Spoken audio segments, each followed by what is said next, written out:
নমস্কার বন্ধুরা, good morning. আমার আরেকটি নতুন ব্লগে আপনাদের সবাইকে অনেক অনেক স্বাগত। আজকের ব্লগটা কিন্তু আমি ঘুম থেকে ওঠা থেকে শুরু করে দিয়েছি। এখন কিন্তু সকাল 6টা বাজে, আর সকালবেলা ঘুম থেকে উঠে আমি কি করি না করি সমস্ত কিছুই আমি তোমাদের সাথে শেয়ার করব। তো সকালবেলা ঘুম থেকে উঠেই সবার প্রথমে কিন্তু আমি ঘরটা ঝাড় দিয়ে নেই। এটাই আমার ডেইলি রুটিনের মধ্যে পড়ে। তো ঘর তো ঝাড় দিয়ে পরিষ্কার করে নিচ্ছি, আর বাইরেটা দেখো কত পেয়ারা পড়েছে।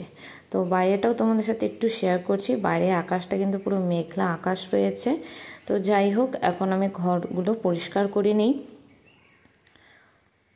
ঘর পরিষ্কার করেই ঘর ঝাড় দিয়ে বাসি কাপড়টা ছেড়ে আমি কিন্তু এই যে গ্যাসের ওভেনটা মুছে আমি কিন্তু ভাত বসিয়ে দেবো এখন। কারণ আমার বর যেহেতু 8টার সময় বেরিয়ে যাবে, তাই আমাকে 6টা থেকে 7:30টার মধ্যে রান্না বান্না সমস্ত কিছু করে দিতে হবে। তো রান্না করে ওর টিফিন করে সব কিছুই করে দিতে হয়, যার জন্য সকাল টাইমটা আমি ভীষণ ব্যস্ত থাকি। তারপর সারাদিন কিন্তু আমার তেমন কাজ নেই। সকাল থেকে এই 11টা পর্যন্তই আমার যত কাজ। এই দেখো, যত কালকে জামা কাপড় ছিল সব এখন আমি মেলে দিয়েছি, কারণ জামা কাপড়গুলো কিন্তু শুকায়নি। আর এই কদিন ধরে এত বৃষ্টি হচ্ছে, যার জন্য জামা কাপড় কয়েকদিনেরই জমে রয়েছে। আর ওগুলোকে আজকে সকালে আমি কিন্তু শুকোতে দিয়েছি। ভাতটা বসিয়ে দিয়ে এসে আমি উঠোনটা ঝাড় দিয়ে নিচ্ছি। আর উঠোনে এত পেয়ারা পড়েছে, তোমাদেরকে কি বলবো। আর তোমরা তো দেখেই বুঝতে পারছো যে কত পেয়ারা পড়েছে। সব পাকা পেয়ারাগুলো পড়েছে, যেহেতু উঠোনের ওপরেই একটা গাছ রয়েছে, আর গাছ ভর্তি পেয়ারা হয়েছে। আর সব পেয়ারাগুলো কিন্তু রাতের বেলায় পড়ে যায়, হয়তো পাখিরা খেতে আসে তখন পড়ে যায়। তাছাড়াও সারাদিন একটা দুটো করে অনেক পেয়ারা কিন্তু পড়ে। কে হয়তো ভাবে যে আমি হয়তো সারাদিন কোনো কাজই করি না, সারাদিন শুয়ে বসে ভিডিও বানিয়ে কাটিয়ে দিই। তো তাদের জন্যই আজকের এই ভিডিওটা আমার শেয়ার করা, যে আমি তো কোনোদিন সকাল থেকে এইভাবে ভিডিও করি না। আর আজকে আমি সেটাই করছি, যে আমি সকাল থেকে কি কাজ করি না করি সেটাই তোমাদের সাথে একটু শেয়ার করছি। কারণ একটা মেয়ের সংসার করতে গেলে, আর যেহেতু আমার একার সংসার, আমার আর কেউ নেই, আমি আর আমার বর ছাড়া, তাই আমি যদি কিছু না করি কোনো কিছুই হবে না।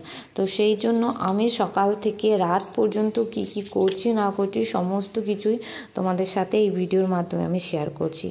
আর বন্ধুরা, আমি যেহেতু নতুন ঘরে এসেছি, আর নতুন ঘরটাও তোমাদের সাথে আজকে আমি শেয়ার করব। ব্রাশ ট্রাশ করে চলে এসেছি। কাল রাতে এখানে মেথি ভিজিয়ে রেখেছিলাম, আর পেঁয়াজ কেটে দিয়েছি।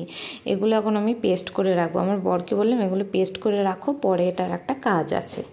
তো আমার বর এটা পেস্ট করে রেখে দিয়েছে। আর দিকে রান্না করছি। আজকে রান্না হবে আলু আর সয়াবিন দিয়ে তরকারি, আর এখানে আলু ভাজা।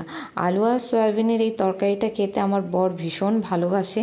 তো যার জন্য কিন্তু আজকে আমি আলু আর সয়াবিনের তরকারি রান্না করছি, আর আমারও ভীষণ ভালো লাগে। এই আলু আর সয়াবিনের তরকারি যখন আমি রান্না করি, তখন কিন্তু আমি বড় বড় করে পেঁয়াজ কাটি। পেঁয়াজ কেটে আমি কিন্তু দিই।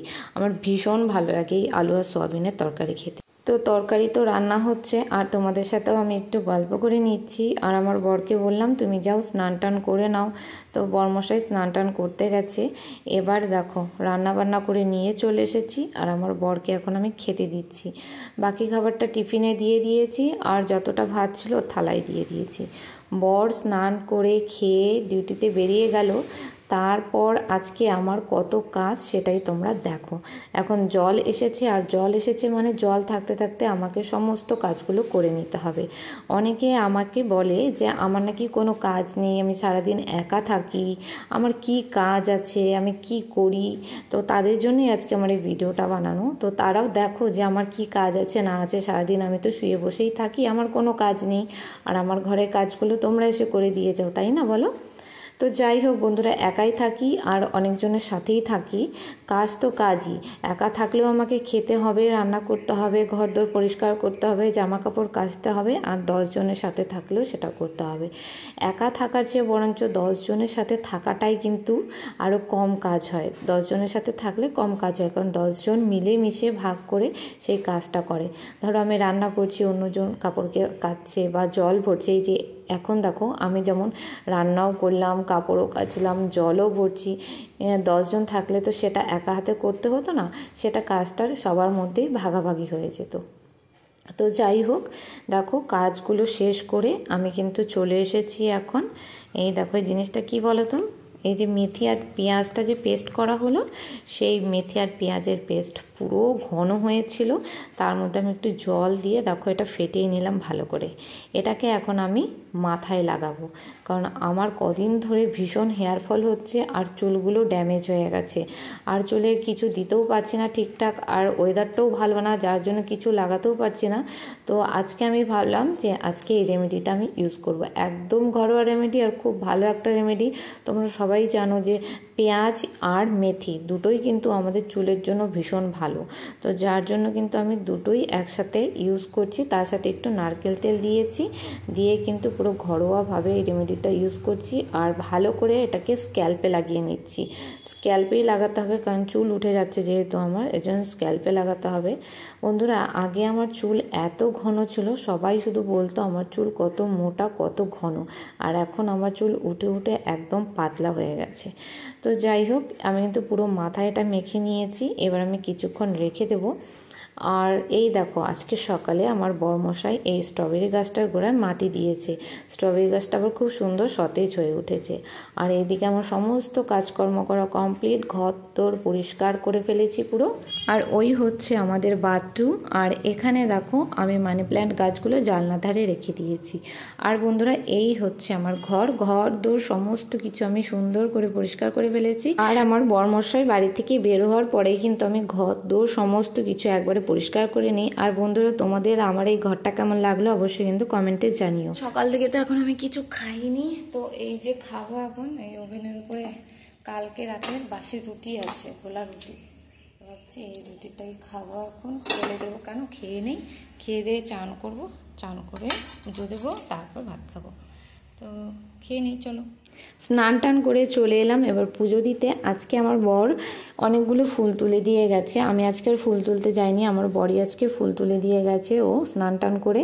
তারপর আমি পুজো দিলাম। এই দেখো আমার ঠাকুরের আসনের সব ঠাকুরকে ভালো করেই পুজো দিয়েছি। আর এই যে এখানে সমস্ত ঠাকুরগুলো রেখেছি, দেখো তোমরা। বন্ধুরা, বাইরে কি বৃষ্টি হচ্ছে, প্রচণ্ড পরিমাণে বাইরে বৃষ্টি হচ্ছে। এই বাবা, ব্যাগটা তুলিনি, শুকনো ব্যাগটা পুরো ভিজে গেল রে। দেখো কি জোরে বৃষ্টি হচ্ছে বাইরে, মুষলধারে বৃষ্টি, দেখতে পাচ্ছ কি বৃষ্টি হচ্ছে,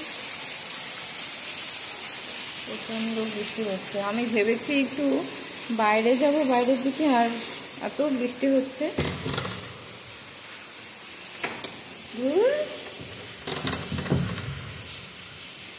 দেখো শুকনো ব্যাগটা পুরো ভিজে গেল, কি বলবো, আমার নিজের দোষে ভিজলো। এটা রাখি ব্যাগটা আমি এখন। ভেবেছি আজ একটু পার্লারে যাব, কিন্তু এত বৃষ্টি শুরু হয়ে গেছে যে কখন যাব জানি না। আর এখন দেখো আমি সন্ধে দিয়ে দিয়েছি, এখনও কিন্তু আজকে 6টা বাজেনি। যেহেতু বাইরে বৃষ্টি হচ্ছে তাই কিন্তু পুরো অন্ধকার হয়ে গেছে, যার জন্য আজকে আমি তাড়াতাড়ি সন্ধে দিয়েছি। এই দেখো বন্ধুরা, পার্লার থেকে চলে এসেছি, যে আইব্রো করেছি। আজকে এত লেগেছে, এখানটা দেখো খুলে গেছে পুরো, প্রচণ্ড লেগেছে আজকে। আর খুব ভালো লাগছে না, তো গরম লাগছে। এখন গপুকে খেতে দেবো, বসে হচ্ছে, তো জামা কাপড় চেঞ্জ করি, করে গপুকে খেতে দিই। আর ভালো লাগছে না কিছু, যাও জামা কাপড় ভেজা, এত বৃষ্টি হচ্ছে, শাড়ি ধরে কিছু ভালো লাগছে না। আর আজকে তো আমার বরমশাই আসবে না, বরমশাই গেছে বাড়িতে, আমাকে একা একাই থাকতে হবে। চলো এবার সন্ধ্যেটা দিয়ে নিই, মানে সন্ধ্যে দিয়েছি, গপুকে খেতে দিই। বন্ধুরা বলো তো, আমি এত বৃষ্টি মাথায় নিয়ে কেন পার্লারে গেলাম? আমি যাচ্ছি প্রায় 1.5 বছর পর আমার বাপের বাড়ি, তার 2 দিন পরে আমার বাপের বাড়িতে যাব, তার জন্য কিন্তু আমি পার্লারে গিয়েছিলাম। আর এইদিকে দেখো সব জামা কাপড়গুলো আয়রন করে কিন্তু ঠিকঠাক করে রাখছি, কারণ বাপের বাড়িতে যাব সেই আনন্দে। আর আমার বর যেহেতু বাড়িতে নেই, তাই রাতের ডিনারে এই যে ম্যাগি বানিয়েছি। তো চলো বন্ধুরা, আজকে আমাদের ভিডিওটা এখানেই শেষ করে দিচ্ছি। সবাই ভালো থাকবে, সুস্থ থাকবে, টাটা।